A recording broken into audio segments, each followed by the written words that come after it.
Are you meeting the demand? We're trying our best to meet the demand. It's getting harder every day, but we're doing our best. How great is the demand? Today, the demand is greater than what we can produce on a weekly basis as a total company. We do need to increase capacity, which would allow us to produce enough capacity which is needed in the marketplace. Are you selling directly to states? No, but we are talking to states. We're talking to clinics, people like the Cleveland Clinic, if you will, are looking at the swabs. They can't get them through distribution, so they call here and they're curious about where the distribution chain is and where the swabs may be from orders that they might have been placed through distribution. Do you feel something of a moral burden to meet your country's demand? I do not find that it's a moral burden to meet the company's demand, but I find that it's a lot of product to be made in a very short period of time. We supply many companies all over the world, and we've tried to be selective on where a lot of the products go and try to be on an allocation basis, so all of our regular customers will get their products that they normally have received, but they may not be to the amount of the volume that they may like to have today.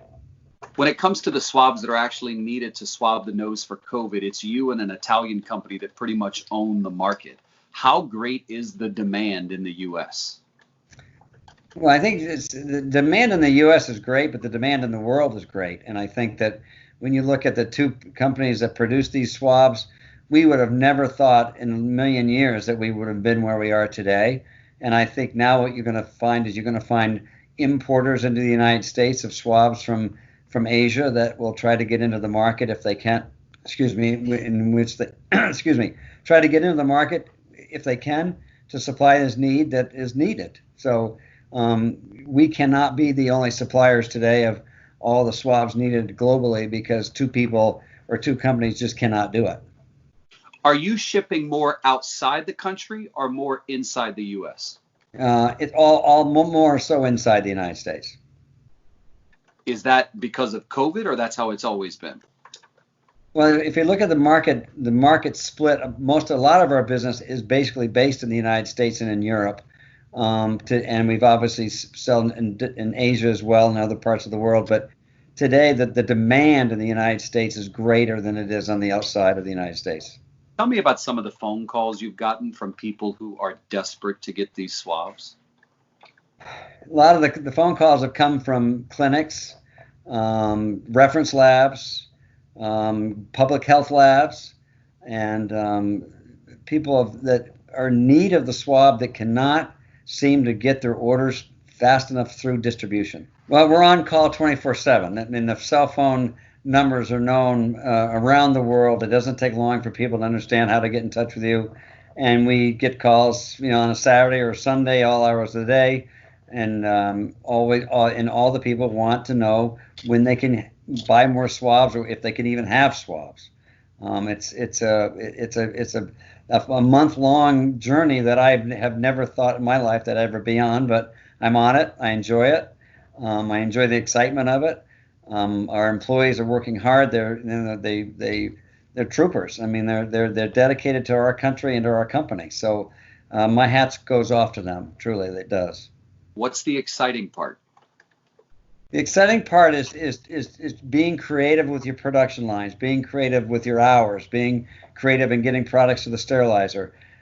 It's not a dull moment. Every day is not a dull moment, and it's wearing on people, I think. We're in hopes that things will loosen up a little bit in the next month, maybe. But it's a rush to make equipment. It's a rush to build equipment. Most all of our equipment is made internally here. So it can be a drain on machine shops around you and your own machine shop trying to produce enough equipment to cater to the needs today. But the needs today are not. That is only short term. There are needs now long term, and that's really we have to look beyond today. You have two shifts working 10 hours each. That's 20 hours a day, 6 days a week. Yes. Is that enough? No, but you have to respect your employees. They need time off. They have a life, and we understand that. And you have to do machine cleaning, you have to do maintenance, you have to do environmental cleaning in your facility. So you have to have at least a day to do that. And we try to do that on Sundays, if not Saturday nights. Tell me some unique stories, Timothy, where you are dealing directly, say, with a state or an Office of Emergency Management, where you would normally never usually reach out or deal directly with someone like that. Well, the stories they're vast. I'll try not to be too specific, but we've dealt with Washington State, we've dealt with New York City, we've dealt with Canada recently. We're dealing with people that you would normally not ever speak to. I mean, you speak to people high up in the government that you're the last person they'd probably ever want to speak to, and now you're the first person they want to speak to. So that's exciting. If it's rewarding. It's rewarding to know that you're really helping your country out. So viewers want to know, who are you talking to? Give us one of those interesting, exciting stories of somebody who calls and says, "Sir, I'm going to pay you very good money if you can get it to me fast." Well, I will tell you that I'm not persuaded by money. Everybody wants to throw money at you to expand your production, and they'll say to you, it doesn't matter what it costs, just charge me whatever. We just don't operate that way. We're fair. Yes, you have to recoup your overtime expenses, but you're not sitting there gouging the public, because that's not the right thing to do. But I mean, recently we've spoken to the Lieutenant Prime Minister of Canada, who's looking for product. I've spoken to the Cleveland Clinic. I've spoken to Sloan Kettering Hospital last week. A lot of people who are on the edge because their supply of swabs are going to run out, and they're looking for product. I hear you that it's not about money, but Timothy, everybody's got the same need. Sloan's got an urgent need. Washington State has an urgent need. New York. So how do you prioritize? How do you meet all of those needs? I get that it's not about money. So how do you say we're going to send it to New York instead of here, or vice versa? What we try to do is we try to work with the customers that have large orders in-house, mostly the equipment or original equipment manufacturers that are typically very large users of swabs for point-of-care diagnostic test kits. And we'll call them and say, we have a need in New York City for a certain swab. Would you be willing to take your order short of 30 or 40,000 swabs short? And they will say yes. And so then we will redirect some of the swabs to an end user through an order we may have with a large OEM. So I'm in New York City this morning on CBS this morning, and this will air after. So let's say instead of this morning, let me be specific, Monday morning on CBS this morning, we reported that the public health department in the city of New York was telling hospitals to only test people, or actually medical providers, to only test people who were hospitalized. That's it, because they are so low on swabs. So tell us specifically what you are doing for New York City. How are you involved? Give us the lowdown on that. I think that you have to go back and really understand what they're asking for.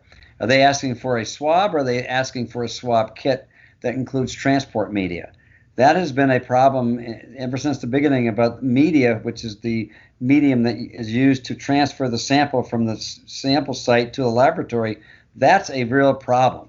There's not a lot of people that have the wherewithal to produce the millions of vials of UTM or viral transport media to match all the swabs that can be produced. So when they say that you're only going to test people that are in the hospital, are they saying you're only going to test them with that kit, or do you not have a swab to test the patient and then take the sample to a laboratory to be tested? There's two different things there. Okay. They did not specify. They did not specify. I read exactly what their instruction was to providers, and it simply spoke of swabs. But that's interesting to hear you talk about. There is the swab that goes up the nose. Yes. And then there is the plastic apparatus with which the swab is put inside. It's closed, and then it's sent off for testing. Is that correct? That's correct. The swab is placed in the tube and broken, and obviously the sample that you've taken is on the swab head material. It then is placed in the tube. The handle is broken. The cap is screwed onto the tube, and then that allows the sample that's on the swab head, that's inside the vial with medium, can be transferred to a laboratory to be tested. Do you make the tube and the medium? We do have tube and we do have media, but we're a very small player when it comes to that part of our business. So mainly you are simply the swab which goes in the nose to collect the sample. Yeah, swabs that go in the nasopharyngeal swab as well as the nasal swab, which is a foam swab. So again, going back to New York City, can you give us some of the behind the scenes details? Have you spoken to the mayor? Have you, how many have you gotten? What is the order that you may be able to fill for them in the next week or two? Well, we have not heard from the mayor of New York City. A week or so ago, we did hear from the governor's office, which we did provide 50,000 swabs to a location. I don't know exactly the exact location, but I think that it's fair to say that if people want swabs and they need swabs, they will call their distribution channels and understand where maybe those swabs may be headed. I do know that starting this week, we will start supplying 400,000 swabs a week to FEMA for their distribution to the public health labs. 400,000 a week. Yes. Okay. Do you normally supply swabs to FEMA? No. FEMA is from my understanding, FEMA is the sort of the traffic or distribution arm of the government in this particular case. So right. we accepted an order from the government, and the government has some numbers that each week now will be allocated to FEMA. Are you charging the same price, or are you charging far more simply because the demand is greater? We're charging everybody a fair price. We're not gouging the price. We do have to compensate on the amount of overtime that we have to work. So that is now an upcharge above and beyond what we usually would charge, but we have to recover those costs. What is a normal pre-coronavirus crisis swab cost? It depends on what the swab is. If you look at a spun polyester swab, it's maybe $1.50 each, maybe 2 cents each. If you look at a foam swab, it's 10 cents each. If you look at a flock swab, it's anywhere from 25 to 45 cents each, depending on the style. And that has gone up to what now? We don't charge more. That's my point. I mean, if we have to charge 18% because of the overtime fees, that could be a fee that could be applied to the swab. Gotcha. Right. Okay. Anything I left off that you want to add? The only thing I would like to add is that I think that once again I am very proud of our employees here, and they have worked hard. We've hired 40 some odd people in the last 2 weeks, and it takes time to train them. We had a hard time getting employees for a long time because the unemployment rate was so low. Today the unemployment rate is high, and people want to work, and we're hiring as many people as that are comfortable coming here to work and enjoying the fruits of their labor here. Okay, so that's interesting. So then I have a couple more questions for you. Are Sure. you hiring people that have been recently unemployed and lost their job in this crisis and are applying to work for you now? Yes, we're hiring people. Sometimes some of them are college students that are out of college that have worked here before. Some people are teachers, perhaps, and people that have lost their jobs. Yes, and these are the people that we've hired. A lot of them are part-time people now because they have maybe childcare issues or whatever their circumstances are. But we're trying to accommodate everybody that we can. And we've had a lot of people have applied here. How many people have you hired who recently lost their job because of the crisis? We're at 40 plus today. For a small company like yours, I would assume that's pretty substantial.